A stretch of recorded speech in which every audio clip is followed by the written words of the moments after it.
बिस्मिल्लाहिर्रहमानिर्रहीम। स्टूडेंट, आज का जो हमारा टॉपिक है वो है normal distribution.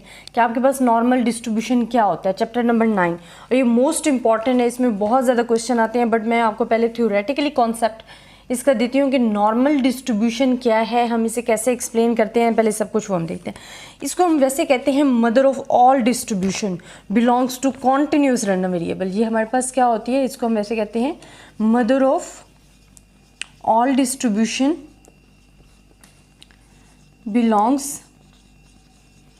belongs to continuous random variable। और ये मोस्ट इंपॉर्टेंट है स्टूडेंट, इसके बहुत ज़्यादा क्वेश्चन एग्जाम्स में भी आते हैं। और वैसे भी नॉर्मल डिस्ट्रीब्यूशन जो है एज ए सिमेट्रिकल डिस्ट्रीब्यूशन जो हमारे पास होती है, मोस्ट इंपॉर्टेंट डिस्ट्रीब्यूशन है। हम इसके कहते हैं कि ये कॉन्टिन्यूस रैंडम वेरिएबल से जो बिलोंग्स करती हैं डिस्ट्रीब्यूशन, उनकी मदर ऑफ ऑल डिस्ट्रीब्यूशन है। तो ये क्या है, mother of all distribution belongs to continuous random variable. अब हमारे पास इसको हम कैसे एक्सप्लेन करते हैं, as the limiting form of the binomial distribution by increasing n. हम कहते हैं, अगर आपने इसकी डेफिनेशन भी लिखनी है तो आप नॉर्मल डिस्ट्रीब्यूशन में यही ऐड कर सकते हो, as the limiting form of binomial distribution by increasing n the number of trials to a very large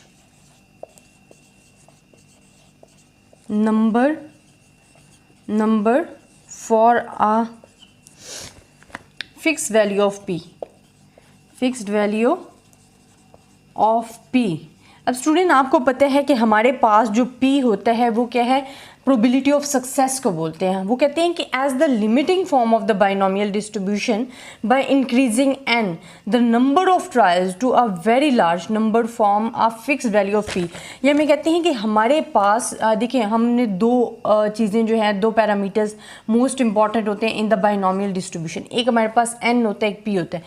हम जो नॉर्मल डिस्ट्रीब्यूशन की डेफिनेशन कर रहे हैं ना, हम कह रहे हैं जो हमारे पास प्रोबेबिलिटी ऑफ सक्सेस होती है वो क्या होता है, फिक्स्ड वैल्यू ऑफ पी है। क्या है, fixed value of P.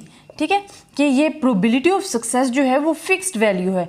But जो हमारे पास एन है वो क्या होता है, by increasing n the number of trials to a very large number. तो जो ये आ जाते हैं, ये क्या हो जाते हैं, वेरी लार्ज। यही चीज़ मैंने डेफिनेशन में बताई। मैंने आपको क्या बोला है, as the limiting form of the binomial distribution by increasing n the number of trials to a very large number of the fix value of p. जो फिक्स वैल्यू ऑफ पी है, probability of success जो है हमारे पास fix number of values के लिए, जो N जो होता है वो बहुत ज़्यादा इंक्रीज हो रहा होता है, the number of trials to become very large for the fix value of p, then we can say it's a normal distribution. अब स्टूडेंट, हमारे पास जो नॉर्मल डिस्ट्रीब्यूशन होता है उसका क्या फार्मूला होता है वो मैं आपको लिखकर बता देती हूँ। देखिए, नॉर्मल डिस्ट्रीब्यूशन जो है हमारे पास, उसके दो पैरामीटर्स होते हैं हमारे पास जो मोस्ट इंपॉर्टेंट। ये ऐसे क्वेश्चन स्टूडेंट आपसे ना अक्सर ना एमसीक्यूज में भी पूछ लिए जाते हैं, इस वजह से जब मैं बोल रही होती हूँ आप इसमें मस्ट फोकस किया करें। We have the two normal distribution, एक म्यू है एंड सिग्मा है। इज द मोस्ट इंपॉर्टेंट है कि नॉर्मल डिस्ट्रीब्यूशन में कितने पैरामीटर्स होते हैं, हमारे पास दो पैरामीटर्स होते हैं, एक म्यू है एंड एक सिग्मा है। अगर मैं अब इसका फार्मूला लिखती हूँ तो मेरे पास नॉर्मल डिस्ट्रीब्यूशन, ये इसकी डेफिनेशन है जो मैंने लिखकर आपको एक्सप्लेन की है। हम इसको कॉन्टिन्यूस रैंडम वेरिएबल में कहते हैं mother of all distribution belongs to continuous random variable. Definition लिख दी है, पी एंड एन का रिलेशन बताया कि डेफिनेशन में हम क्या एक्सप्लेन कर रहे हैं, द नॉर्मल डिस्ट्रीब्यूशन के जो पैरामीटर्स हैं वो वी हैव टू। अब मैं आप इसको एक फार्मूला बताती हूँ, देन मैं आगे इसको एक्सप्लेन करती हूँ। अब नॉर्मल डिस्ट्रीब्यूशन में स्टूडेंट जो मोस्ट इंपॉर्टेंट चीज़ है वो आपने इसके पैरामीटर्स माइंड में रखने। हम कहते हैं कि जो नॉर्मल डिस्ट्रीब्यूशन है हमारे पास, इसमें जो हमारे पास पैरामीटर्स हैं वो म्यू एंड सिग्मा है। अच्छा, formula of the normal distribution हमारे पास क्या है, 1 sigma under root 2 pi e minus 1/2 x minus mu sigma whole square.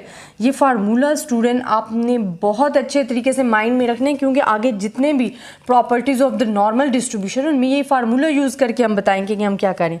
अभी हमारे पास क्या होता है कि आपके पास जो सिग्मा होना चाहिए, इसकी ये कंडीशन है, सिग्मा आपके पास ग्रेटर देन 0 होना चाहिए, नेगेटिव में नहीं होना चाहिए, आपके पास लेस देन 0 नहीं होना चाहिए। और हमारे पास क्या होता है कि फॉर ऑल वैल्यूज़ के लिए जो हमारे पास लिमिट्स आ जाती हैं वो हमारे पास क्या होता है -∞ टू पॉजिटिव इन्फिनिटी होती हैं, क्योंकि we are reading about the continuous random variable. जो नॉर्मल डिस्ट्रीब्यूशन है वो रिलेट करती है कॉन्टिन्यूस रैंडम वेरिएबल से। कॉन्टिन्यूस रैंडम वेरिएबल पिछली जितनी भी हमने पढ़ी हैं वो हमारे पास थी डिस्क्रीट रैंडम वेरिएबल की, बट नॉर्मल डिस्ट्रीब्यूशन जो हमारे पास हैं वो कॉन्टिन्यूस रैंडम वेरिएबल के लिए हम पढ़ रहे हैं। अब स्टूडेंट हमारे पास जो हमने फार्मूला लिखा है उसमें म्यू हमारे पास क्या है, ये हमारे पास है मीन, ठीक है। यहाँ जो मैंने म्यू लिखा है ये मेरे पास क्या है, मीन है। सिग्मा मेरे पास है स्टैंडर्ड डिविएशन, जो कि मैंने यहाँ भी यूज़ किया है और फार्मूले में भी आ रहा है पावर में। इसी तरह पाई की वैल्यू फिक्स होती है, अगर ये आपको गिवन नहीं भी होती तो आपको पता होना चाहिए, याद रखना है कि जो पाई की वैल्यू होती है वो हमारे पास क्या होता है 3.1416 है। इसी तरह हमारे पास ई की वैल्यू जो कि मैं पहले एक्सप्लेन भी कर चुकी हूँ वो भी फिक्स होती है, वो होती है 2.7183 हमारे पास होती हैं। और इसके अगेन मैं बता रही हूँ कि जो भी आप नॉर्मल डिस्ट्रीब्यूशन का अक्सर पूछ लिया जाता है कि आपके पास नॉर्मल डिस्ट्रीब्यूशन में हाउ मेनी पैरामीटर्स, तो यू कैन एक्सप्लेन कि वी हैव द 2 पैरामीटर्स, एक म्यू है एक सिग्मा है, हमारे पास 2 पैरामीटर्स होते हैं। अच्छा, अब हम कहते हैं इसमें जो मोस्ट इंपॉर्टेंट है और ये आपकी प्रॉपर्टी में भी यूज़ होगी, जो प्रोबेबिलिटी डेंसिटी फंक्शन होता है वो इज इक्वल टू 1 होता है। हमारे पास क्या होते हैं probability, proper probability density function जो है, डेंसिटी फंक्शन जो है स्टूडेंट वो हमारे पास क्या होता है -∞ टू पॉजिटिव इन्फिनिटी, क्योंकि हम कह रहे हैं for all the values we have these limits, ठीक है। एंड फिर हम कहते हैं जो हमारे पास फंक्शन है वो इज इक्वल्स टू आपके पास क्या होना चाहिए 1 होना चाहिए। ये मैं आपको प्रूफ भी इसका करके बताऊंगी आगे, प्रॉपर्टी नॉर्मल डिस्ट्रीब्यूशन की प्रॉपर्टीज़ में आ जाते हैं। अच्छा स्टूडेंट, यहाँ तक तो हमारे पास आ गया। अब हम कहते हैं जो normal distribution having mu and sigma square is usually denoted by mu and sigma square. अब म्यू, ये जो 2 पैरामीटर्स है ना स्टूडेंट, अब इनका रोल क्या होता है, ठीक है, नॉर्मल डिस्ट्रीब्यूशन मेन चीज़ मैं आपको वो बताती हूँ कि जब हम ग्राफ बना रहे होते हैं तो उसकी शेप बता रहे होते हैं, स्प्रेड बता रहे होते हैं, तो वो क्या बता रहे होते हैं, वो पैरामीटर्स ही होते हैं जो हमें एक्सप्लेन कर रहे होते हैं। अब मैं shape of the normal distribution पे जाती हूँ। इसके shape of the normal distribution हमारे पास क्या होता है स्टूडेंट, जब भी हम नॉर्मल डिस्ट्रीब्यूशन की बात करते हैं ना तो ग्राफ जब भी आते हैं तो नॉर्मल डिस्ट्रीब्यूशन के जो आपके पास ग्राफ होते हैं वो बहुत ज़्यादा अहम है। हम कहते हैं कि जो नॉर्मल डिस्ट्रीब्यूशन में having mu and sigma square is usually denoted by n shows normal distribution and mu and sigma square। अब हमारे पास क्या है कि graph of the normal distribution जो हमारे पास होता है, अच्छा ये जो मैं लिख कर बता रही हूँ ना, ये भी आपके एमसीक्यूज़ में आने के बहुत ज़्यादा चांसेस होते हैं कि आपसे पूछ लिया जाता है कि graph of normal distribution shape क्या होती है। तो नॉर्मल डिस्ट्रीब्यूशन हमारे पास क्या होता है, एक तो सिमेट्रिकल होता है, हमारे पास क्या है सिमेट्रिकल होता है, एंड आप कहते हो बेल शेप कर्व्ड होता है। किस तरह बेल शेप कर्व, आपके पास जो नॉर्मल डिस्ट्रीब्यूशन का कर्व होता है वो आपके पास क्या होता है बेल शेप कर्व होता है। ये बेल की शेप होती है और इसको हम कहते हैं बेल शेप कर्व, जो कि नॉर्मल डिस्ट्रीब्यूशन का कर्व है या सिमेट्रिकल होता है। 0.5 इसके ये पार्ट होते हैं, 0.5 में ये चीज़ है। अच्छा, ये हमारे पास आ गया। अब हमने बताने हैं कि जो हमारे पास म्यू एंड सिग्मा है ना वो आपको डिटरमाइन करते हैं, बताते हैं अबाउट व्हाट, वो बताते हैं हमें location and shape of the normal distribution, location and shape of normal distribution. अब इसमें लोकेशन कौन सा बताता है और शेप क्या बताता है, ठीक है। देखिए हमारे पास जो नॉर्मल डिस्ट्रीब्यूशन में थे हमने कहा था हमारे पास 2 पैरामीटर्स उसके होते हैं, एक म्यू होता है एक सिग्मा होता है, ठीक है।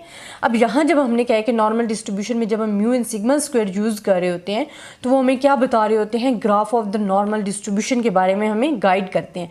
Graph of the normal distribution जो हमारे पास होता है वो हमारे पास क्या होता है सिमेट्रिकल होता है या बेल शेप कर्व होता है, जो कि मैंने आपको बना के बताया। आगे हम क्वेश्चंस में भी यूज़ करेंगे तो आइए आपको पता होना चाहिए, अक्सर ये एमसीक्यूज़ में भी आ जाता है। अच्छा, म्यू एंड सिग्मा जो होते हैं ना वो हमें डिटरमाइन करके बताते हैं location and shape of the normal distribution, तो ये आपने मस्ट माइंड में रखना है। अगर आपसे पूछ लिया जाए कि म्यू क्या शो करता है, ठीक है। तो ये हमें क्या बताता है, changes position of normal distribution. ये हमें क्या बताता है, mu changes position of normal curve along horizontal axis। Horizontal axis पे जो changes position of the normal distribution होता है वो हमें एक्सप्लेन कर रहा होता है, और जो सिग्मा स्क्वायर होता है वो हमें बताता है डिटरमाइन हॉरिजॉन्टल स्प्रेड। हमें क्या बताता है, हॉरिजॉन्टल स्प्रेड कि आपका जो ग्राफ है वो कितना फैला हुआ है। ठीक है, ये मैं आपको ग्राफ में बता भी देती हूँ कि आपको ज़रा और समझ आ जाए, विजुअल आपको कॉन्सेप्ट जो है ज़्यादा अच्छे तरीके से समझ आ जाते हैं। मैं अगेन बता रही हूँ स्टूडेंट, जो आपके पास म्यू एंड सिग्मा होते हैं ना, वो डिटरमाइन करते हैं आपकी location and shape in the normal distribution में। अब म्यू जो होता है वो आपको बताता है हमें changes position of the normal distribution की, उसकी शेप किस तरह बन रही है, पोजीशन कैसे चेंज हो रही है। और जो सिग्मा है वो आपको बताता है कि कितना फैला हुआ है आपका ग्राफ, वो हॉरिजॉन्टल स्प्रेड आपको बता रहा होता है। अब मैं जिस तरह ये ले रही हूँ, इसमें मैं म्यू एंड सिग्मा को ये एक्सप्लेन कर रही हूँ कि हमारे पास कैसे। देखिए यहाँ हमारे पास एक्स एक्सिस है, ठीक है, यहाँ हमारे पास फंक्शन ऑफ एक्स आ जाता है। फॉर एग्जांपल यहाँ मैं ले रही हूँ 1 2 3 4 5 6 7 8 9 10, कितना 1 2 3 4 5 6 7 8 9 10। इसी तरह मैं यहाँ ले लेती हूँ जो कि मेरे पास क्या आ जाएगा 0.2 0.4 0.6 एंड 0.8 एंड 10 आ जाएगा। अब स्टूडेंट देखिए, मैंने आपको अगर मैं कहती हूँ कि मेरे पास जो म्यू है वो इज इक्वल्स टू 2 है and sigma is equals to 0.5 है, तो मेरे पास कैसे ये शेप होगा, ये ऐसे शेप आएगी इसकी। ये देखिए ये मुझे बताता है, ठीक है। अब म्यू इसमें मुझे क्या बता रहे हैं, चेंजेस ऑफ पोजीशन बता रहे हैं, एंड सिग्मा आपको क्या बता रहा है, स्प्रेड, कितना फैला हुआ है आपका ग्राफ, वो आपको क्या बता रहा है, सिग्मा बता रहा है कि कितना आपका हॉरिजॉन्टल स्प्रेडिंग जितनी हुई है, स्प्रेड कितना है वो आपको बता रहा है सिग्मा। इसी तरह अगर मैं कहती हूँ मेरे पास म्यू इज इक्वल्स टू 4 है एंड सिग्मा मेरे पास क्या आ जाता है 1, देन ये आपको कैसे एक्सप्लेन करेगा, देखिए 4 है ना यहाँ मेरे पास, तो ये मेरे पास आ गया जी, ये मुझे बता रहा है, ठीक है। अब इसी तरह अगर मैं कहती हूँ जी इसके डबल है, मतलब म्यू इज इक्वल्स टू 8 है एंड सिग्मा मेरे पास आ जाता है 2, तो फिर आपको ये कैसे एक्सप्लेन करेंगे, ये देखिए ये spread of the position of the graph बताता है। ये मेरे पास आ जाता है कि म्यू हमारे पास बताता है चेंजेस ऑफ पोजीशन को, पोजीशन कहाँ पे चेंज हो रही है, 2 पे चेंज हो रही है, 4 पे चेंज हो रही है, 8 पे चेंज हो रही है, एंड जो सिग्मा है वो आपको बताता है कि आपका ग्राफ कितना स्प्रेड है। तो हॉरिजॉन्टल स्प्रेड जो होता है वो हमारे पास सिग्मा जो है वो डिस्क्राइब करता है। तो ये ग्राफ के ज़रिए भी आपको इजीली समझ आ जाएगी कि हम पढ़ क्या रहे हैं इन द नॉर्मल डिस्ट्रीब्यूशन में। अब स्टूडेंट आपको ये तो पता चल गया है कि म्यू एंड सिग्मा जो है हमारे पास मोस्ट इंपॉर्टेंट आ जाते हैं हमारे पास नॉर्मल डिस्ट्रीब्यूशन में। अच्छा स्टूडेंट, एक जगह यूज़ होता है कॉन्सेप्ट स्टैंडर्डाइज नॉर्मल डिस्ट्रीब्यूशन, जो कि मोस्ट इंपॉर्टेंट है, और आपने जो क्वेश्चन सॉल्व करने होते हैं वो नॉर्मल डिस्ट्रीब्यूशन में स्टैंडर्डाइज नॉर्मल डिस्ट्रीब्यूशन को ही लेकर हम सॉल्व कर रहे होते हैं। वो मैं आपको बता देती हूँ कि हमारे पास क्या होता है।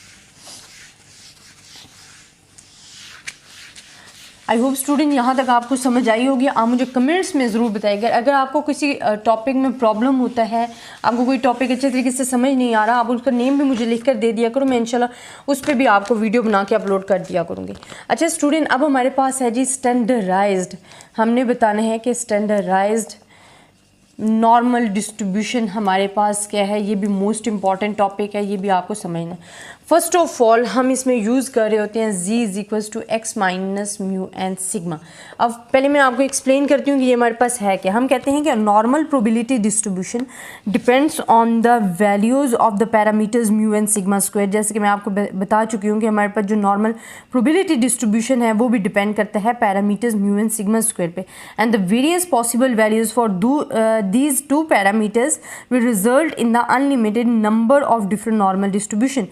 The random variable z is equals to x minus mu divided by sigma we have seen has zero mean and unit variance.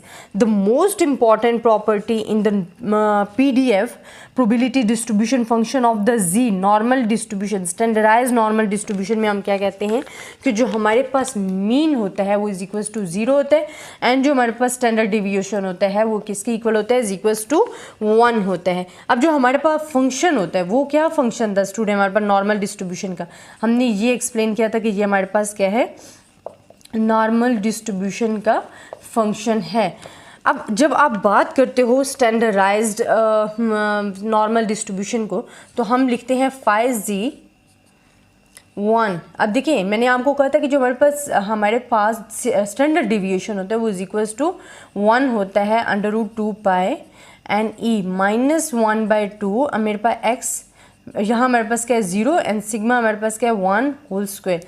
तो मेरे पास जो वैल्यूज़ आ जाएंगी वो मैं क्या लेती हूँ, या आप ऐसे भी लिख सकते हो अगर आपने ये पुट करना है तो ठीक है, वरना आपके लिए बेहतर ये होगा कि आपको पता है कि ये तमाम वैल्यूज जो हमारे पास किसके इक्वल है, जी के इक्वल है, जेड के इक्वल है, तो ये स्क्वायर, तो मेरे पास क्या फंक्शन आ जाएगा √2 pi e minus ji square divided by 2 जो है हमारे पास क्या आ जाएगा, ये नॉर्मल स्टैंडर्डाइज नॉर्मल डिस्ट्रीब्यूशन आ जाएगा। इसमें भी हमारे पास क्या होता है कि फॉर ऑल वैल्यूज़ के लिए जो लिमिट्स होती हैं, क्योंकि student we are discussing about the continuous distribution है, कॉन्टिन्यूस रैंडम वेरिएबल है, normal distribution continuous random variable से कंसर्न करती है, तो इसमें भी हमारे पास जो लिमिट होंगी वो हमारे पास क्या होंगी, -∞ टू +∞। तो ये तो स्टूडेंट हमारा जो थ्योरेटिकली कॉन्सेप्ट था अबाउट द नॉर्मल डिस्ट्रीब्यूशन। आगे इंशाल्लाह इसके हम क्वेश्चन सॉल्व करेंगे, but the most important thing जो आपके बार बार एग्जाम्स में आती हैं, एक तो तमाम नॉर्मल डिस्ट्रीब्यूशन की प्रॉपर्टीज़ और फिर उनका सोल्यूशन कि हमने उसको सॉल्व कैसे करना है, ये मोस्ट इंपॉर्टेंट होता है। और इंशाल्लाह नेक्स्ट वीडियोज़ में हम तमाम नॉर्मल डिस्ट्रीब्यूशन की प्रॉपर्टीज़ और उसके प्रूफ जो हैं वो करेंगे। तब तक के लिए अल्लाह हाफिज़। बिस्मिल्लाहिर्रहमानिर्रहीम। स्टूडेंट आज का जो हमारा टॉपिक है वो है properties of the normal distribution, जिसमें हम साथ ही साथ प्रूफ करेंगे और बताएंगे कि हमारे पास प्रॉपर्टी ऑफ नॉर्मल डिस्ट्रीब्यूशन क्या है। First property we have the 11 properties हैं ऑफ द नॉर्मल डिस्ट्रीब्यूशन, और ये मोस्ट इंपॉर्टेंट है स्टूडेंट, क्योंकि ये प्रॉपर्टीज़ जो हैं अक्सर आपसे एग्जाम्स में प्रूफ के तौर पर भी पूछ ली जाती हैं, जो कि मैं अभी करा रही हूँ। अब स्टूडेंट फर्स्ट प्रॉपर्टी हमारे पास क्या है, the function f(x),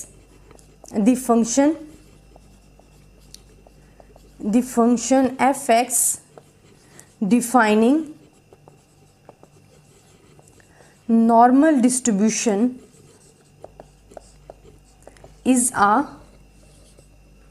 proper probability density function, PDF, probability density function, that is we can say f(x) is greater than or is equals to 0 and total area under the curve, under the normal curve is unity। अच्छा student, हम जो most important हम कहते हैं कि property है वो हमारे पास क्या है, प्रोबेबिलिटी डेंसिटी फंक्शन। हमने ये तो बता दिया था कि जो प्रोबेबिलिटी डेंसिटी फंक्शन होता है वो हमारे पास क्या होता है, 1 की इक्वल होता है। बट अब उसको हम साथ में प्रूफ करेंगे कि वो कैसे 1 की इक्वल होता है। इसमें जो मैंने आपको स्टेटमेंट दी उसमें बता रहे हैं the function of the f(x) defining normal distribution is the proper probability density function, जो कि हमारे पास क्या होना चाहिए, ग्रेटर देन और इज इक्वल्स टू 0 के होने चाहिए।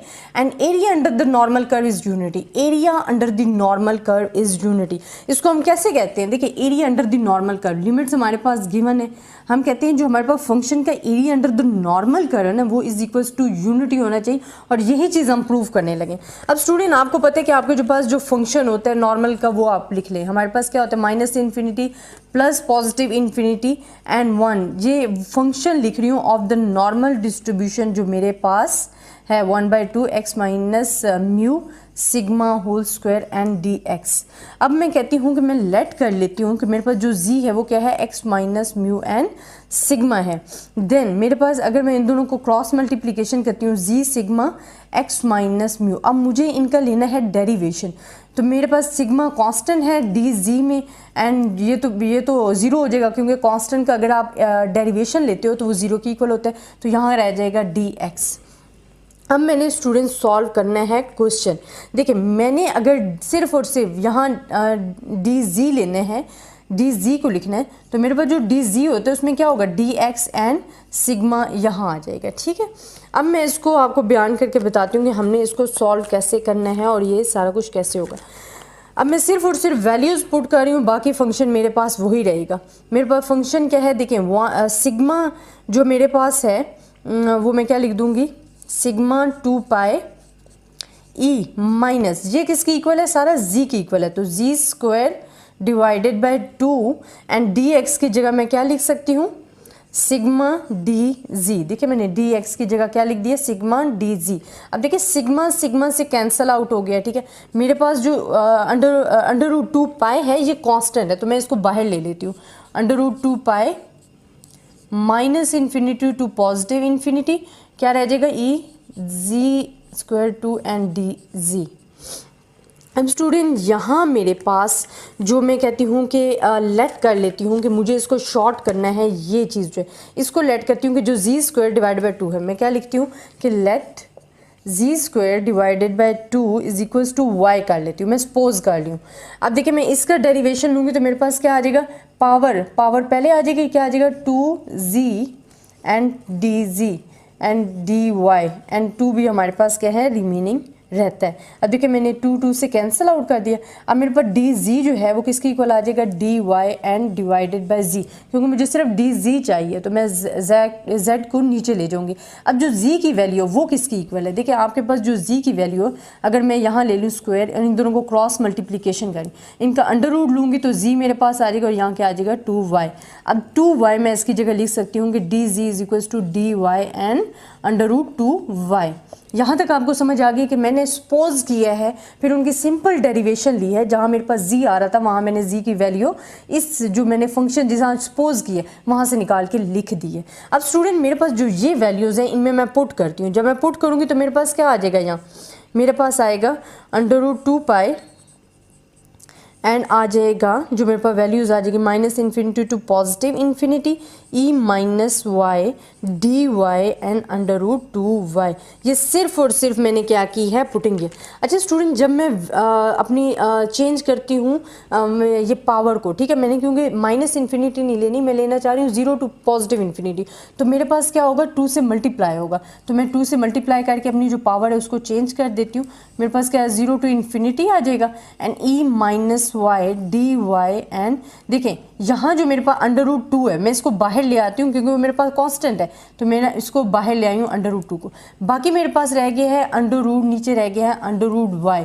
अब y की पावर मेरे पास क्या है 1/2। अगर मैं उसको ऊपर वाली साइड लेके जाऊँगी तो मेरे पास क्या आ जाएगा, ये 2 under root 2 multiply by 2 and pi and then 0 to infinity e minus y की पावर हो जाएगी -1/2 एंड dy, क्योंकि मैं इसको ऊपर ले गई हूँ। देखिए इसकी पावर थी y -1/2, अगर मैं इसको ऊपर लेके जाऊँगी, इन्वर्स लेके जाऊँगी, तो वो क्या हो जाएगी -1/2 हो जाएगी। तो यहाँ तक आई होप आप लोगों को समझ आ गया होगा। अब स्टूडेंट इसको मैं रेज करके मैं आगे लिख लेती हूँ क्योंकि मेरे पास जगह ज़रा कम है। अच्छा अब मेरे पास स्टूडेंट ये टर्म आ गई है, मेरे पास क्या टर्म आ गई 2। अब 2 से कैंसिल अंडर रूट 2 तो वही 2 आ जाएगा एंड यहाँ क्या आ जाएगा पाई, ठीक है। एंड मेरे पास और क्या है 0 to infinity and e minus y -1/2 and d y. अब देखिए ये तो कैंसिल आउट हो गया, बाकी रह गया है 1 अंडर रूट पाई। ये जो हमारे पास टर्म आई है ना ये इक्वल होता है गैमा 1/2, ठीक है, दिस कॉल गैमा। अब देखिए गैमा 1/2 जो इक्वल होता है वो होता है अंडर रूट पाई के इक्वल, तो मैंने अंडर रूट पाई लिख दिया, कैंसिल आउट हो गया इज इक्वल्स टू 1।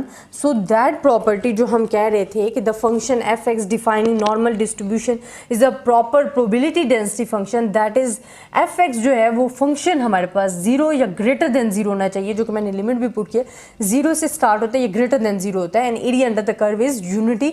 तो वो हमारे पास area under the curve is unity जो है वो हमारे पास ट्रू हो गया है, ये हमने एक्सप्लेन कर लिया। तो ये हमारे पास फर्स्ट प्रॉपर्टी थी ऑफ द नॉर्मल डिस्ट्रीब्यूशन। इसी तरह सेकेंड प्रॉपर्टी हम एक्सप्लेन करते हैं कि हमारे पास सेकेंड प्रॉपर्टी क्या आ रही है। ये फर्स्ट प्रॉपर्टी और प्रूफ। स्टूडेंट अक्सर ऐसा होता है कि आपसे प्रॉपर्टीज़ नहीं पूछे जाता, बल्कि आपको कहा जाता है कि जी आप प्रूफ करें ऑफ द नॉर्मल डिस्ट्रीब्यूशन, जिसमें आप एक्सप्लेन करेंगे area under the curve is unity. तो फिर आपने ये प्रूफ साथ करना है, क्योंकि अक्सर आपको सेपरेट एग्जाम्स में प्रूफ दे दी जाते हैं, आपको ये फुल प्रॉपर्टी सॉल्व करने के लिए नहीं दी जाती हैं। और अक्सर फुल भी कह दिया जाता है, तब भी आपने विद प्रूफ ही करनी होती है, मार्किंग चेक करके। अगर मार्किंग ज़्यादा तो आप विद प्रूफ ही करोगे। अब हमारे पास सेकेंड प्रॉपर्टी हमारे पास होती है कि the mean and variance, the mean and variance of normal distribution are mu and sigma square। अब ये भी हमारे पास प्रूफ की बात आ गई। जो आपके पास मीन है वो म्यू आएगा, जो वेरिएंस है वो सिग्मा स्क्वायर आएगा। नाउ वी कैन प्रूफ कि हम इसको कैसे कर सकते हैं, तो वो मैं आपको करके बताती हूँ। देखिए हम कह रहे हैं कि हमारे पास जो म्यू है expectations of x for the किसके लिए, नॉर्मल डिस्ट्रीब्यूशन के लिए, एक्स एंड एफ एक्स, जो हम पीछे भी करते आए। हमने जितने भी फंक्शंस हमने डिस्क्राइब किए हैं बाइनोमियल, हाइपर, पाइजन में, उनमें हमने यही बताया कि जो एक्सपेक्टेशंस ऑफ एक्स होता है वो एक्स एफ एक्स होता है। तो यहाँ तक तो आपको पता है। अब स्टूडेंट हमने इसको सॉल्व करना है। फंक्शन आपको पता है, ठीक है। फंक्शन हमारे पास ये हमारे पास क्या होता है, कॉन्स्टेंट होता है, तभी मैं इसे पहले से बाहर ले रही हूँ। Minus infinity, positive infinity and क्या आ जाएगा, x e minus 1/2 x minus mu sigma whole square d x. अब स्टूडेंट मैं अगेन आपको इसमें सिर्फ लेट करवा रही हूँ, बाकी मैं फिर डायरेक्ट लिख दूंगी, क्योंकि आपको इन में समझ आ जाएगी कि हम किस चीज़ को लेट कर रहे हैं। सपोज करते हैं z is equals to x minus mu and sigma. यहाँ तक आपको समझ, अब जिस तरह हमने क्रॉस मल्टीप्लिकेशन पिछले प्रूफ में किया था, कैसे जी सिग्मा एक्स माइनस म्यू, तो हमारे पास क्या आ गया था, sigma d z and d x, जो कि मैं अभी एक्सप्लेन कर चुकी हूँ पीछे वाले क्वेश्चन में, जो हमने area under the curve is unity में पढ़ा। अब स्टूडेंट हमारे पास यहाँ आ गया है ये चीज़ वैल्यू, ये वैल्यू आ गया। देन हमारे पास क्या आ गया, x minus infinity, positive infinity, आप साथ लिखते जाना, minus ji square divide by 2 sigma d जी। अब देखें सिग्मा सिग्मा से कैंसिल आउट, रिमेनिंग टर्म हमारे पास रह गया 2 pi minus infinity to positive infinity. अब स्टूडेंट हमारे पास ई माइनस, अब जो ये एक्स है ना, एक्स की जगह, क्योंकि फंक्शन हमारा फुल हमने कन्वर्ट कर दिया है इन द जी में, ठीक है, कि हमारे पास जो वैल्यू कन्वर्ट हो गई है वो जी में आ गई। देन एक्स की वैल्यूज़ तो इधर बनती नहीं है, ठीक है। जे देखें यहाँ हमारे पास जितनी भी वैल्यूज़ थी, हमने इसमें क्या लिखा था कि जो हमारे पास वैल्यूज़ हैं एक्स की, वो हम, अब स्टूडेंट इसमें हमारे पास क्या आगे है कि ये दो वैल्यूज़ आ गई। इसको हम कहते हैं कि second integer being as odd number is equals to 0 है, तो ये हमारे पास क्या आ जाएगा, इक्वल टू 0। अब इसको हमने एक्सप्लेन करना है कि यहाँ हमारे पास minus infinity and positive infinity. जब भी हम लिमिट चेंज करेंगे स्टूडेंट, आप 2 से मल्टीप्लाई करो, आपकी जो लिमिट है वो चेंज हो जाएगी। तो हमारे पास क्या आ जाएगा, 0 and positive infinity e minus ji square divided by 2 and d जी। अब स्टूडेंट आप यहाँ लेट कर रहे हो, वही हम सेम के लेट हम करते हैं कि हमारे पास क्या है, z square divided by 2 is equals to y. और आपने इसी तरह सेम अगर इनकी इंटीग्रेशन लोगे तो 2z एंड डी जी, जिसमें 2 आपके पास कांस्टेंट डी वाई। तो ये देखिए 2 से कैंसिल आउट, तो ये हमारे पास रह जाएगा। आपको सिर्फ चाहिए वैल्यू डी जी की। डी जी की जब आपको वैल्यू चाहिए तो आप डी वाई डिवाइडेड बाई जी। अब जी की वैल्यू आप कैसे फाइंड कर सकते हो, यहाँ से देखिए हम ऐसे फाइंड कर सकते हैं कि हम कहते हैं कि जी स्क्वायर एंड 2y, अगर इसका हम ले लें अंडर रूट तो आपके पास 2y आ जाएगा। तो यहाँ मैं लिख देती हूँ d z is equals to d y and under root 2y। आप सेम यही चीज़ जहाँ आपने सिर्फ पुटिंग करनी है, जब पुटिंग करोगे तो आपके पास क्या आ जाएगा, 2 multiply by 2 and pi 0 and infinity e minus y minus 1/2 and d y. मैंने यहाँ क्या किया, ये जो अंडर रूट 2 था ये मैं बाहर ले आई हूँ, बाकी अंडर रूट वाई जो था मेरे पास पॉजिटिव, क्योंकि अगर आपके पास ऐसे था ना अंडर रूट वाई, इसकी वैल्यू क्या है, y जो है वो इज इक्वल्स टू 1/2 है वैल्यू। आप इसको ऊपर लेके जाओगे तो ये -1/2 में चेंज होगा, जो कि मैंने लिख दिया। अब ये इससे कैंसिल हो गया, अब रिमेनिंग हमारे पास रह गया pi and 0 and infinity e minus y minus 1/2 and d y. अब आपको पता है कि स्टूडेंट ये जो आपके पास टर्म इक्वल होती है वो गैमा 1/2, और गैमा 1/2 किसकी इक्वल होता है, अंडर रूट पाई के। तो आप इसको क्या लिख लोगे, अंडर रूट पाई। तो ये जब कैंसिल आउट होगा इज इक्वल्स टू हमारे पास क्या रह जाएगा, ऊपर म्यू भी था, ये हमारे पास म्यू जो है वो रिमेनिंग रह जाएगा। तो हमने जो कहा था कि हमारे पास मीन ऑफ द प्रॉपर्टी में जो पढ़ा था कि mean of the normal distribution is mu, तो वो हमारे पास प्रूफ हो जाता है। इसी तरह अब हम फाइंड करेंगे for the term of the variance. Variance के लिए हम कैसे टर्म इसको फाइंड करेंगे वो मैं आपको करके बता देती हूँ कि हमने वेरिएंस के लिए कैसे फाइंड करना है। अब स्टूडेंट देखिए, जब भी आप वेरिएंस की बात कर रहे हो तो आप वेरिएंस, क्योंकि हमने पीछे भी बायनॉमियल में या जितनी भी डिस्ट्रीब्यूशन पढ़ी है उनमें हमने यही एक्सप्लेन किया था कि ये जो फार्मूला है ये सेम रहता है फॉर द वेरिएंस। अब सिर्फ फंक्शन चेंज होता है, minus infinity to positive infinity x minus mu whole square f x and d x, ये आपके पास आ गया। अब स्टूडेंट आपने कैसे लिखना है कि 1/√2 pi minus infinity positive infinity x minus mu square e minus 1/2 x minus mu and sigma whole square d x. इधर तो आप z पुट कर लोगे, ठीक है, लेकिन यहाँ हम क्या पुट करेंगे। देखिए स्टूडेंट, मैंने आपको बोला था कि z है x माइनस म्यू सिग्मा के इक्वल। अगर आप क्रॉस मल्टीप्लिकेशन करो आपके पास आ जाए x minus mu. x minus mu हमें गिवन है तो हम इसकी जगह क्या पुट कर देंगे, z एंड सिग्मा। तो मैं कैसे करूँगी, 1/2 पाई एंड हमारे पास क्या आ जाएगा यहाँ, z square sigma square and e minus ji square 2 and z and sigma and d z and यहाँ भी हमारे पास क्या सिग्मा। अब ये सिग्मा इस सिग्मे से कैंसिल हो जाएगा। सिग्मा स्क्वायर जो है ये हमारे पास कांस्टेंट है, इसको हम बाहर ले आते हैं। बाकी हमारे पास 2 पाई एंड हमारे पास वही minus infinity positive infinity and क्या रह जाएगा हमारे पास, g square and e minus ji square divided by 2 and d जी। अब सेम स्टूडेंट आपने जैसे लेट किया था कि आपकी वैल्यूज़ क्या आ रही थी वो आपने लेट करके इनको लिखना है, तो आपके पास जो वैल्यूज़ आ जाएंगी ना वो आपके पास वही कैंसिल आउट होके सिग्मा स्क्वायर आ जाएगी। जैसे आपने म्यू के लिए सॉल्व किया था ना, या आगे सेम प्रोसेस आपने सॉल्व करना है सिग्मा स्क्वायर के लिए। तो जो आपकी प्रॉपर्टी में आपको कहा जा रहा था कि the mean and variance of the normal distribution is mu and sigma square, तो वो आके यहाँ ट्रू हो जाता है। इसी तरह नेक्स्ट थर्ड प्रॉपर्टी हमारे पास क्या है स्टूडेंट, हम थर्ड प्रॉपर्टी को एक्सप्लेन कर लेते हैं कि हमारे पास, अच्छा स्टूडेंट, ये जो मीडियन एंड मीन डेविएशन के जितने भी प्रूफ है ना, ये मैं इंशाल्लाह आपको नेक्स्ट वीडियोज़ में आपको एक्सप्लेन करूँगी। अब हम कहते हैं median and mode of normal distribution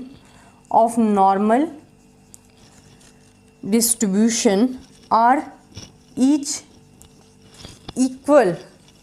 equal to mu and ये भी मोस्ट इंपॉर्टेंट है। अक्सर आपको ये प्रूफ के लिए दे दिया जाता है कि mean and mode are normal distribution each equals to mu है, तो वो भी आपने एक्सप्लेन करना पड़ता है।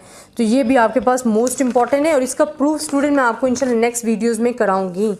अब हमारे पास जो फिफ्थ प्रॉपर्टी है वो क्या आ जाती है। फिफ्थ प्रॉपर्टी में जी हम कहते हैं fourth mean deviation of normal distribution, mean deviation of normal distribution. इसका प्रूफ भी स्टूडेंट इंशाल्लाह आपको नेक्स्ट वीडियोस में अवेलेबल होगा। इज़ अप्रॉक्सीमेटली, क्योंकि अक्सर जो आपके प्रूफ हैं वो मोस्ट इंपॉर्टेंट है फॉर द नॉर्मल डिस्ट्रीब्यूशन से रिलेटेड जितने भी हैं, कि ये एग्जाम्स में बहुत ज़्यादा आते हैं और एज अ प्रूफ आपको दिए जाते हैं। तो mean deviation of normal distribution is approximately 4/5। तो ये हमारे पास क्या होता है कि हम इनको कहते हैं कि अप्रॉक्सीमेटली 4/5 सिग्मा के इक्वल आएंगे, और ये प्रूफ मैं इंशाल्लाह आपको नेक्स्ट वीडियोज़ में जो है अपलोड कर दूँगी, वो आपने देखना है। अच्छा, फिफ्थ हमारे पास है द पॉइंट ऑफ इन्फ्लेक्शन जो होते हैं, पॉइंट ऑफ इन्फ्लेक्शन, ये property of the normal distribution है। Point of inflection which are equidistant from mean, ये हमारे पास क्या आ जाएंगे कि अगर आप पॉइंट ऑफ इन्फ्लेक्शन देख लो तो वो हमारे पास ये पॉइंट आ जाएंगे जो मैं लिख रही हूँ 2πe। और इंशाल्लाह इसका प्रूफ भी जो है मैं आपको नेक्स्ट वीडियोस में ये सारे प्रूफ जो रह गए ये इकट्ठे करवा दूंगी, ताकि हमारे पास वीडियोस जो है इजीली हम समझ जाएं। अगर मैंने इकट्ठे अभी करा दी तो आपके लिए समझने के लिए मुश्किल हो जाएंगे। देन नेक्स्ट 6 जो हमारे पास है, हम कहते हैं कि normal distribution odd order movements about the mean are all zero हैं। हमारे पास जो ऑड ऑर्डर मूवमेंट्स जो हैं, odd order movements about the mean are all zero, ये किसके इक्वल है? ज़ीरो को इक्वल है। तो इसका जो प्रूफ है वो भी इंशाल्लाह मैं आपको नेक्स्ट वीडियोस में ही कराऊंगी। अब नेक्स्ट हमारे पास 7 जो प्रॉपर्टी है स्टूडेंट, वो हमारे पास क्या है उसको हम डिस्कस कर लेते हैं। 7th प्रॉपर्टी हम कहते हैं कि हमारे पास इफ़ x जो है वो n एंड म्यू रखता है, ठीक है, वेरिएबल है जिस पे हमारे पास 2 पैरामीटर्स n एंड म्यू। अगर हमारे पास एंड इफ़ हमारे पास y is equals to a plus b x हो, देन y इज़ हमारे पास क्या आ जाएगा? नॉर्मल डिस्ट्रीब्यूशन में a plus b mu and b square and sigma square. ये भी प्रूफ इंशाल्लाह मैं आपको नेक्स्ट वीडियोस में आपको सब प्रूफ अवेलेबल होंगे। फिर हम कहते हैं the sum of independent normal variable is a normal variable.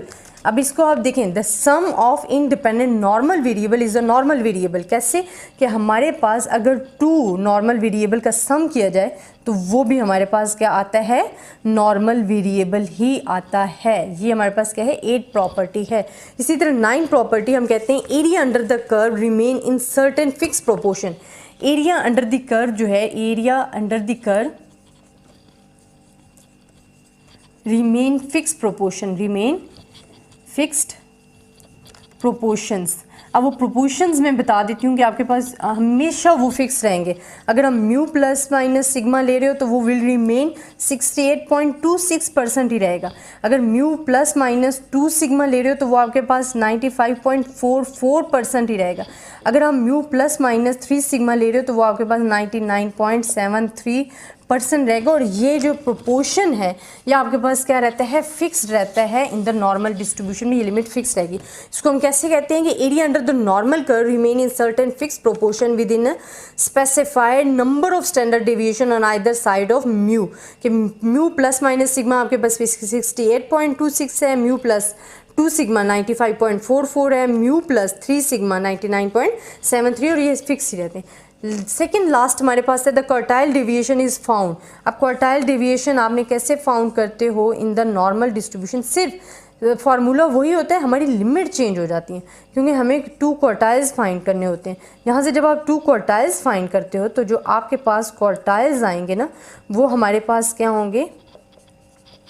वो जी हमारे पास क्वार्टाइल्स होंगे, Q1 जो होगा वो इज इक्वल्स टू होगा mu minus 0.6745 sigma, and Q3 हमारे पास होगा म्यू प्लस 0.6745 सिग्मा, जिसमें हम कहते हैं कि हमारे पास Q एंड सिग्मा जो है वो 0.6745 है। तो Q जो हम फाइंड करते हैं वो 0.6745 सिग्मा के लिहाज से यहाँ हम सॉल्व कर रहे हैं। अब लास्ट वन जो आपके पास मोस्ट इंपॉर्टेंट है, 11th प्रॉपर्टी मैं आपको लिखवा देती हूँ। हम कहते हैं कि the normal curve approaches but never really touches the horizontal x axis on the either side of the mean towards plus and minus infinity, that is the curve is asymptotic, that is plus x is equals to plus minus infinity. जो आपका curve है that is never touches x axis in minus infinity and positive infinity, वो कभी भी इसको touch नहीं करता है। एसिम्प्टोटिक आप कह सकते हो कि हॉरिजॉन्टल एक्सिस होता है। The normal curve approaches but never touches the x axis on the either side of mean towards plus and minus infinity, that is the curve is asymptotic to the horizontal x axis, x is equals to plus minus infinity. Student it's a property of the arithmetic mean, but जो proof रह गए हैं mean deviation के और जो 2-3 मैंने आपको बताए हैं वो इंशाल्लाह मैं नेक्स्ट वीडियोज़ में अपलोड करूँगी, वो आप ज़रूर देखिएगा। अगर इनमें भी आपको कोई कन्फ्यूजन है, आपको समझ नहीं आ रहा, तो आप मुझसे ज़रूर पूछिएगा, मुझे कमेंट्स में ज़रूर बताइएगा। तब तक के लिए अल्लाह हाफिज़। बिस्मिल्लाहिर्रहमानिर्रहीम। स्टूडेंट आज जो हमारा लेक्चर नंबर 3 है चैप्टर नंबर 9 पे, वो सम क्वेश्चंस करवाती हूँ नॉर्मल डिस्ट्रीब्यूशन के, जो कि बहुत ही इजी हैं। बट आगे हम ज़रा क्रिटिकल क्वेश्चंस पे आ जाएंगे, बट मैं आपको ज़रा बेसिक समझा दूँ कि हमारे पास क्या होता है।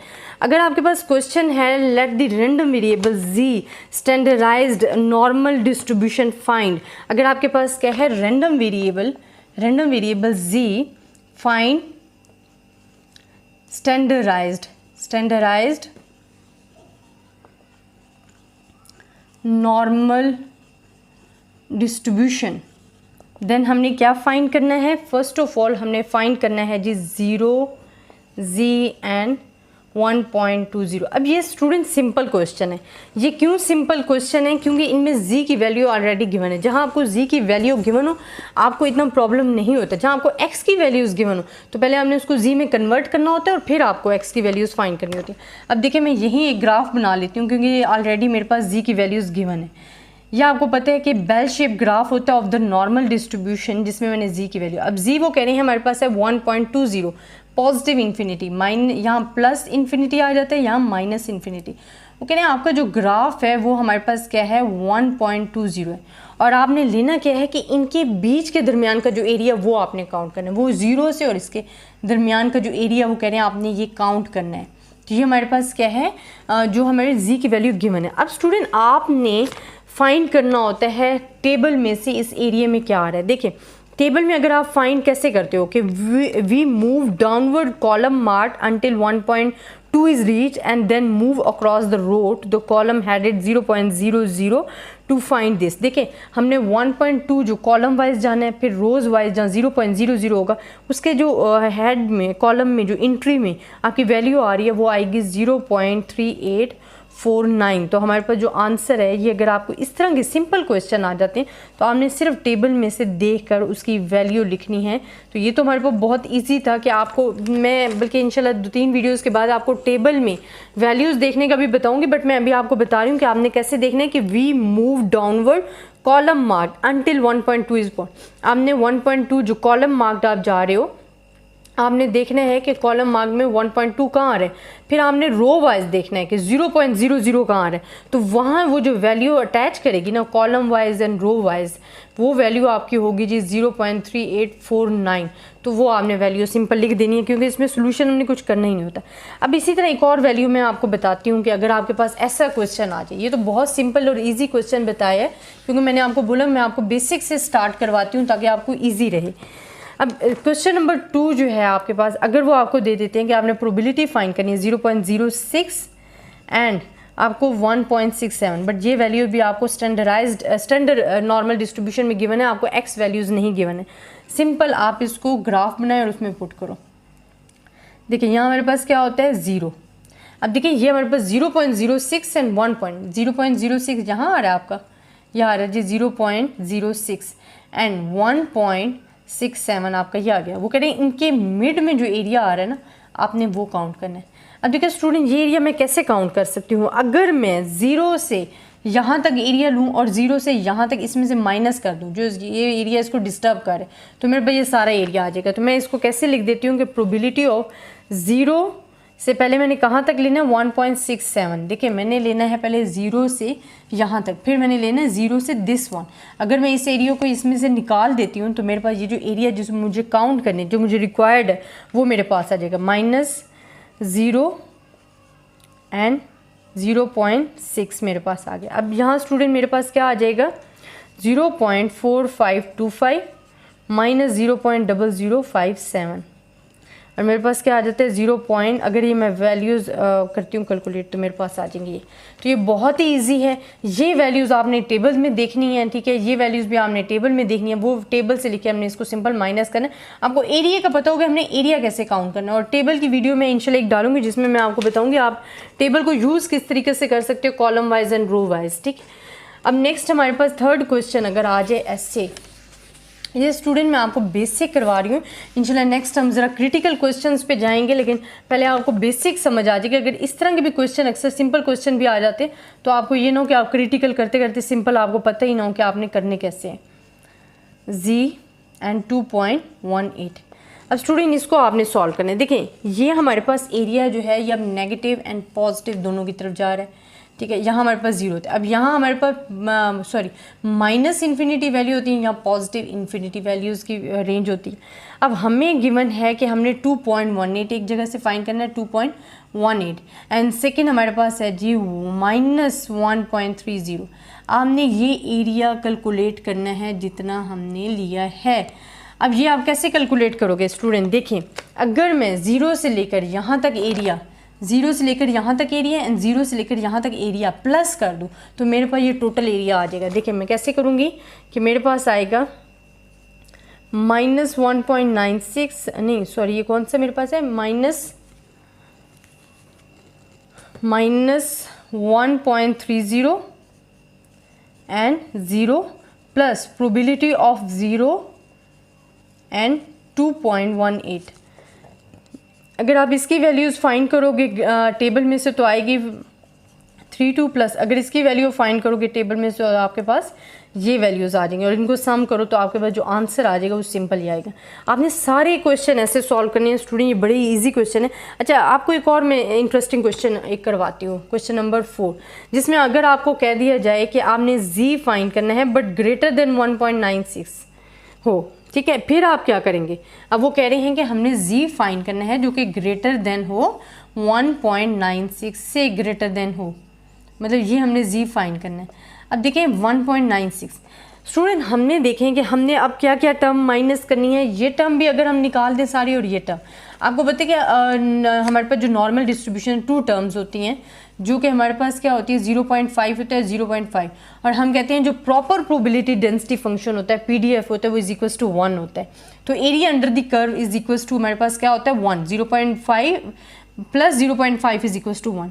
अब स्टूडेंट हमने लेना है कि 1.96 से ग्रेटर देन वैल्यूज़ लेनी है, तो हम क्या करेंगे, एक तो हम 0.5 को माइनस करेंगे, 0.5 माइनस प्रोबेबिलिटी ऑफ आप क्या लोगे 0 से 1.96। अब देखें ये वाला एरिया हमारे पास क्या था 0.5 था, ये हमने माइनस कर दिया, ठीक है। अब यहाँ 0 से लेकर यहाँ तक 1.96 तक भी हम माइनस करेंगे इसमें, तो हमारे पास क्या आ जाएगा, ये 0.5 minus 0.4750 is equal to 0.0250। Again student मैं आपको बता रही हूँ कि आपने इन एरियाज़ को माइनस कैसे करने हैं, कि वो कह रहे हैं कि ग्रेटर देन आपने वैल्यूज़ लेनी है, तो अब 0.5 तो ये फुल टर्म तो खाली है, इसको लिखना है। फिर 0 से लेकर अगर इस एरिया को आप निकाल देते हो तो आपके पास ग्रेटर देन एरिया जो है वो आ जाता है। तो ऐसे क्वेश्चन भी अक्सर दे दिए जाते हैं।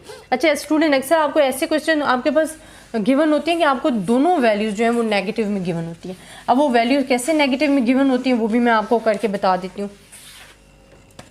अक्सर ये आपको गिवन होते हैं, question number 5 last one question हमारे पास है 1.96 एंड z -0.84, ऐसे आपको दोनों वैल्यूज़ नेगेटिव गिवन होती है, जिसमें -1.96 -0. आप ग्राफ में बनाओगे, जब तक आप ग्राफ नहीं बनाओगे ना ये इसका ग्राफ, तो आपको समझ नहीं आएगी कि आपने कहाँ से कौन सी वैल्यूज़ लेनी है। अब ये भी नेगेटिव है और यहाँ भी नेगेटिव है, ये 0.84 है माइनस और ये है -1.96। आपको एरिया इनके मिड का चाहिए, ये चीज़ आप जब ग्राफ बनाओगे आपको इजीली समझ आएगा। अब स्टूडेंट आप देखो, आप यहाँ से यहाँ तक वैल्यू लोगे, फिर आप यहाँ से यहाँ अगर इसमें से माइनस करोगे आपके पास ये एरिया आ जाएगा।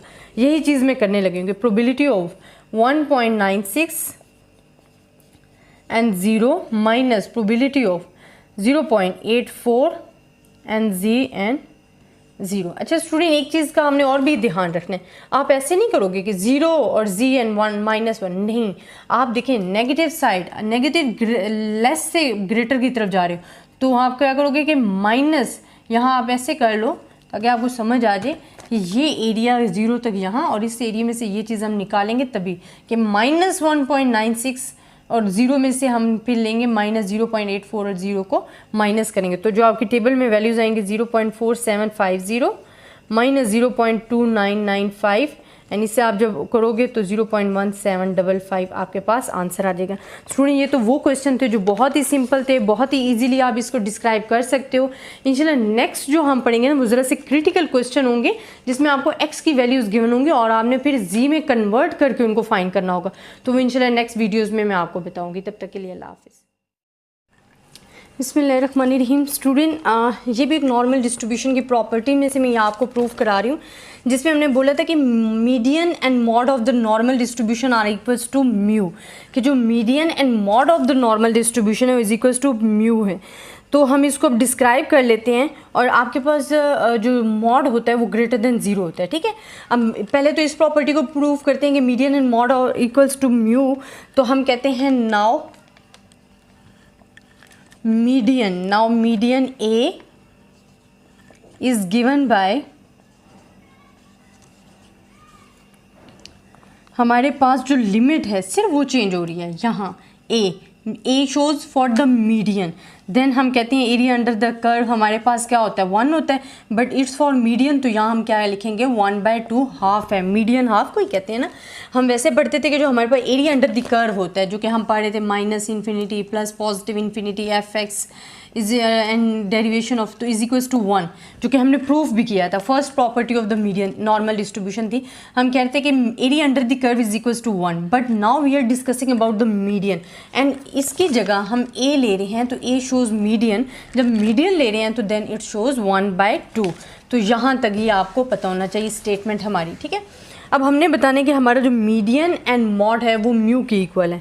अच्छा, पहले हम मीडियन के लिए सॉल्व कर लेते हैं। स्टूडेंट देखिए 1, ये हमने सेम वही फार्मूला लिखा है, ये कांस्टेंट हमने बाहर ले लिया, बाकी सिर्फ चेंजिंग कहाँ आई है, आपकी लिमिट में आई है कि जहाँ आपने लिमिट डालनी थी 1/2 x minus mu sigma whole square and d x is equals to 1/2। 1/2 क्यों ले रहे हैं, क्योंकि हम डिस्कस कर रहे हैं अबाउट द मीडियन को। इसी तरह स्टूडेंट हमने क्या करना है कि वही हमने लिखना है कि let x minus mu sigma is equals to z आ गया हमारे पास, और आपने सिर्फ अब इसमें वैल्यूज़ पुट करनी है। जब हम पुट करेंगे तो हमारे पास क्या वैल्यूज़ आ जाएंगी, sigma 2π and -∞ a e minus ji square 2 and sigma d g, जैसे आप पुट करते आए हो, ये सिग्मा सिग्मा से कैंसिल आउट हो गया। ये तो हमारे पास होगी इक्वेशन नंबर 1। अब हमने क्या करना है, हम कहते हैं कि but we know for the symmetry of standard normal distribution के लिए हमारे पास क्या होता है, हमारे पास क्या है कि जो सिमेट्री ऑफ स्टैंडर्ड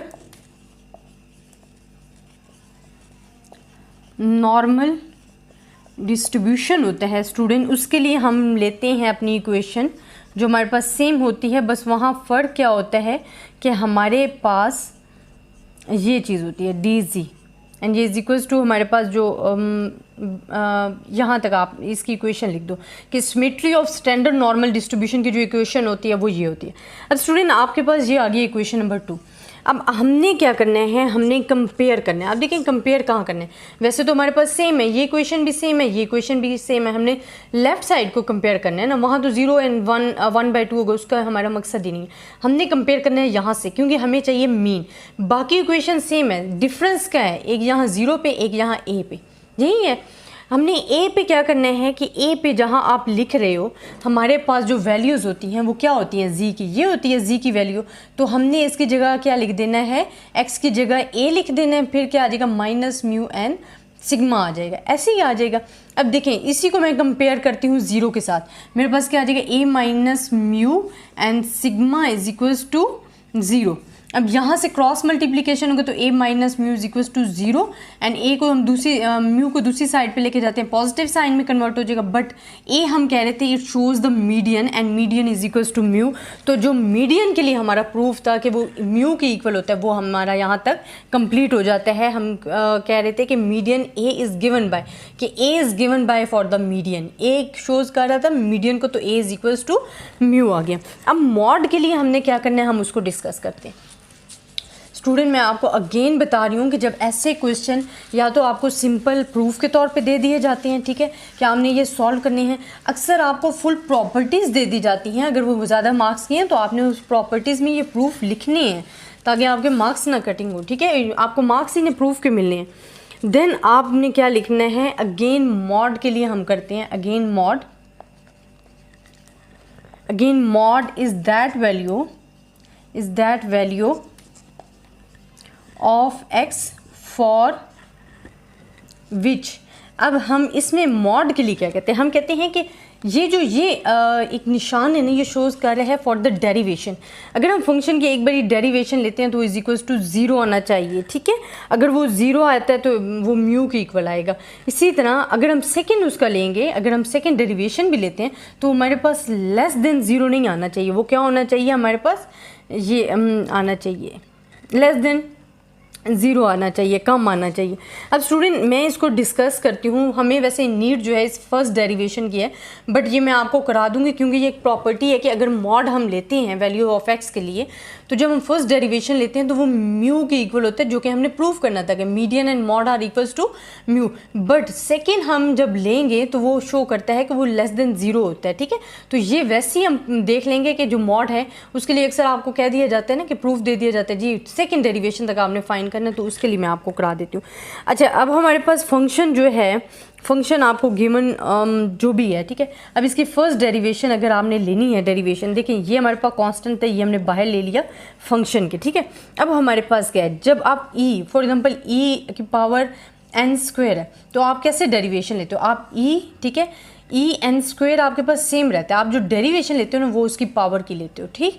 तो ये रूल है, तो मैं यही काम करने लगी हूँ कि मेरे पास जो ई है वो क्या आ जाएगा, minus x minus mu square and 2 sigma square. But इसकी अब मैं डेरिवेशन लूँगी तो आप सिंपल देख लो कि मेरे पास क्या आएगा, 1/2 तो वैसे बाहर आ जाएगा, ठीक है। और इसमें क्या है, हमारे पास माइनस भी है, 1/2 बाहर आ गया। अब बाकी जो स्टूडेंट मेरे पास ये है ना कि x माइनस म्यू, अगर मैं सिग्मा स्क्वायर को भी बाहर ले लूँ, ये भी कांस्टेंट है, फिर मेरे पास रह जाता है एक्स स्क्वायर। अगर मैं इसकी डेरिवेशन लेती हूँ dx के साथ तो मेरे पास क्या है, 2 बाहर आ जाएगा, बाकी क्या है x माइनस म्यू, पावर में से एक कम कर देते होते हैं, ठीक है। फिर डेरिवेशन हम लेते होते हैं for this term this one, ठीक है। अब यहाँ तक हमारे पास क्या आ गया है कि जी 2x माइनस म्यू की पावर 1, ठीक है। और यहाँ हमारे पास ये तो कांस्टेंट है, कांस्टेंट हमेशा क्या हो जाता है, डेरिवेशन लोगे आपके पास 0 आ जाएगा, एंड ये dx एंड dx 1 के इक्वल आ जाए, तो आपके पास जो वैल्यूज़ आएगी वो क्या आएगी, 2x माइनस म्यू। तो मैं यही वैल्यू यहाँ लिखने लगी हूँ, डेरिवेशन लिया तो मेरे पास वैल्यू क्या आ गई है, x माइनस म्यू एंड 2 भी साथ ही था, ठीक है। अब देखिए 2 से कैंसिल आउट हो गया, रिमेनिंग टर्म जो मेरे पास रह जाती है वो क्या है, माइनस भी मैं बाहर की तरफ ले आती हूँ, क्यूब आ जाएगा, यहाँ क्या आ जाएगा, cube, sigma square and 1 base से सेम है, पावर ऐड हो जाएंगी, 3 आ जाएगा, and 2 pi x minus mu E minus x minus mu square and 2 sigma square. अब हमने क्या करना है, हमने इक्वेट करना है, इक्वेटिंग एफ एक्स हम कहते थे इट्स इक्वल्स टू 0 है, ठीक है। अगर आपको इज इक्वल्स टू 0 लगाते हो इस पे, ठीक है, तो आपके पास क्या होगी कि जब आप इसे इस फंक्शन को मतलब 0 के इक्वल कर रहे हो, ठीक, इस फंक्शन को हमने क्या कर दिया, 0 के इक्वल कर दिया। स्टूडेंट देखें यहाँ हमारे पास ये टर्म है, ये दूसरी साइड पे जाएगी पॉजिटिव, ये भी 0 हो जाएगी, नीचे डिवाइड हो जाएगी, ये टर्म भी 0 हो जाएगी, बाकी रिमेनिंग रह जाएगा x माइनस म्यू। तो हमारे पास जो x minus mu is equals to 0 होगा ना, ठीक है, उसमें हमने क्या करना है कि म्यू को दूसरी साइड पे ले जाएंगे, तो ये म्यू क्या आ जाएगा, यहाँ इज इक्वल्स टू दिस 1 आ जाएगा, और ये आपके पास आ जाएगा कि x जो शो है वो मॉड को शो कर रहा है और वो भी म्यू के इक्वल है।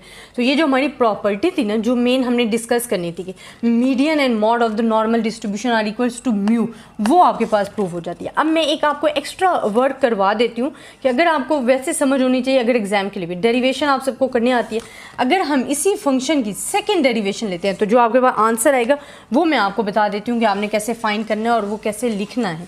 तो ये हमारे पास ज़रा क्या है कि एक एक्स्ट्रा स्टेप है, बट आपको इसकी समझ आ जाएगी, इस वजह से मैं आपको ये लिखवा रही हूँ। ये तो हमने प्रूफ कर लिया कि मीन एंड मीडियन जो है वो हमारे पास म्यू के इक्वल है। अगर हम इसकी सेकंड डेरिवेशन लेते हैं तो जो आपके पास वैल्यूज़ आएंगी, आपने सेम मेथड की तरह डेरिवेशन लेनी है कि ये हमारे पास कांस्टेंट है, इसको हमने बाहर ले लिया, यहाँ हमारे पास क्या आ जाएगा, E minus x minus mu का होल स्क्वायर 2 सिग्मा स्क्वायर, ठीक है, minus E minus x minus mu square and 2 sigma square and x minus mu square and this one sigma square. Same वैसी डेरिवेशन करनी है, आपने power को फिर से डेरिवेट करना है कि उसका आंसर क्या आएगा। अब इधर आपने क्या करना है कि जो वैल्यूज़ हैं, जो आपके पास क्या है, वैल्यूज़ जो सेम है, ये एक सेम है, ये सेम है, इसको बाहर ले लो, हमारे पास क्या आ जाएगा, x minus mu square and 2 sigma square and remaining क्या रह जाएगा, ये अगर बाहर ले लेंगे इस जगह 1 माइनस ये रह जाएगा x minus mu square and sigma square. तो ये स्टूडेंट हमारे पास क्या होता है कि ये जो हमारे पास है ना, ये हमारे पास क्या होता है, ग्रेटर देन 0 होता है। तो ये चीज़ जो है हमने फाइंड करनी है कि ये ग्रेटर देन 0 आएगा। तो ये हमारे पास आ गया मॉड। तो आपने जहाँ कहा था कि median and mode of the normal distribution are equals to mu, तो वो चीज़ हमने पहले प्रूव कर ली थी। ये सम एक्स्ट्रा स्टेप था। आई होप स्टूडेंट आपको इस प्रूफ की भी समझ आई होगी। इंशाल्लाह नेक्स्ट हम आगे डिस्कस करेंगे। तब तक के लिए अल्लाह हाफिज़। बिस्मिल्लाहिर्रहमानिर्रहीम। स्टूडेंट आज का जो हमारा टॉपिक है वो है mean deviation proof in the normal distribution. मैंने आपको जब नॉर्मल डिस्ट्रीब्यूशन की प्रॉपर्टीज़ पढ़ाई थी उसमें मैंने मीन डेविएशन का जो प्रूफ था वो स्किप कर दिया था, और मैंने आपको कहा था कि ये इस लिहाज से इंपॉर्टेंट है कि अक्सर ये आपको सेपरेट प्रूफ दे दिया जाता है। बट अगर आपके पास प्रॉपर्टीज़ जो हैं वो 8 मार्क्स की हैं, मतलब लेंथी क्वेश्चन में हैं, फिर आपने उनके मार्क्स के हिसाब से आपने मीन डेविएशन जहाँ आपने उसकी प्रॉपर्टी लिखनी है वो आपने साथ प्रूफ भी करनी है। प्रॉपर्टी 4 हमारे पास जो थी नॉर्मल डिस्ट्रीब्यूशन की, कि mean deviation of normal distribution is approximately 4/5 of its standard deviation. हमारे पास क्या थी? 4/5 ऑफ इट्स स्टैंडर्ड डेविएशन, ये हमारे पास प्रॉपर्टी थी। ठीक है, अब इसी का मैं आपको प्रूफ कराती हूँ कि हमने उसको सॉल्व कैसे करना है। हमने कहा है कि जो mean deviation of the normal distribution है वो अप्रॉक्सीमेटली 4/5 सिग्मा के इक्वल होता है। अब स्टूडेंट मेरे पास देखिए मीन डेविएशन, अक्सर मुझे सिर्फ ये स्टेटमेंट गिवन होती है एग्जाम्स में। ठीक है, अक्सर आपके लिए ये स्टेटमेंट आ जाती है। अगर आपको ये स्टेटमेंट नहीं आती तो जिस तरह आपने नॉर्मल डिस्ट्रीब्यूशन की प्रॉपर्टी आपको सॉल्व करने के लिए कह दिया जाता है नॉर्मल डिस्ट्रीब्यूशन, जो कि मैं पिछले वीडियोज़ में पढ़ा चुकी हूँ। तो उसमें जो मीन डेविएशन था जिसमें हमने ये प्रॉपर्टी डिस्क्राइब की थी, अगर आपका लेंथी क्वेश्चन में है तो देन आपने उसको प्रूफ भी करना है। ठीक है, और प्रूफ मैं आपको करवाने लगी हूँ कि मीन डेविएशन हमारे पास क्या होता है, expectations of x minus mu and this mod use in the mean deviation.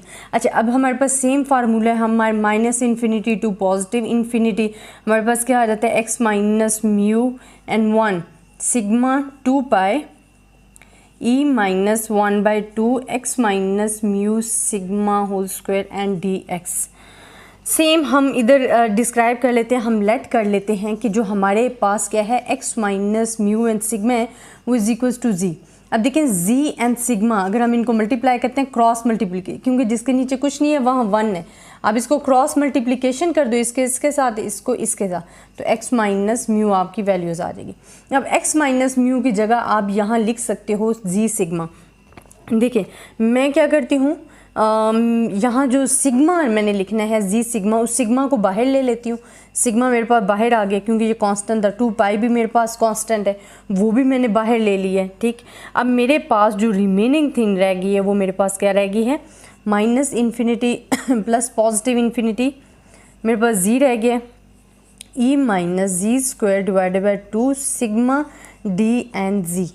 ठीक है, और यहाँ भी मेरे पास सिग्मा है। अब देखिए स्टूडेंट ये सिग्मा और ये सिग्मा तो कैंसिल आउट हो गए, रिमेनिंग मेरे पास जो चीज़ रह गई है sigma √2 pi minus infinity plus positive infinity g हमारे पास रह गया है जो कि मॉड में है, and e minus ji square divided by 2 and d जी। अब देखिए मॉड में आने का मतलब ये है कि इसमें अब पॉजिटिव वैल्यू भी है, नेगेटिव वैल्यू भी है। ठीक है, तो मैं इसको लिख देती हूँ एक बड़ी पॉजिटिव के साथ। ये तो मेरे पास बाहर है, तो मैं इसको क्या कर लेती हूँ, जो मेरे पास सिग्मा है वो मेरे पास बाहर है, बाकी जो वैल्यूज़ है उनको मैं लिख लेती हूँ। अब देखें स्टूडेंट यहाँ मेरे पास आ जाता है सिग्मा, ये मैं इसको कांस्टेंट वाली चीज़ को बाहर लिख रही हूँ। बाकी रिमेनिंग मेरे पास मॉड है, इसमें एक बड़ी माइनस में आएगा एक बड़ी प्लस में आएगा। ठीक है मॉड, तो मैं इसको लिख देती हूँ minus infinity plus positive infinity.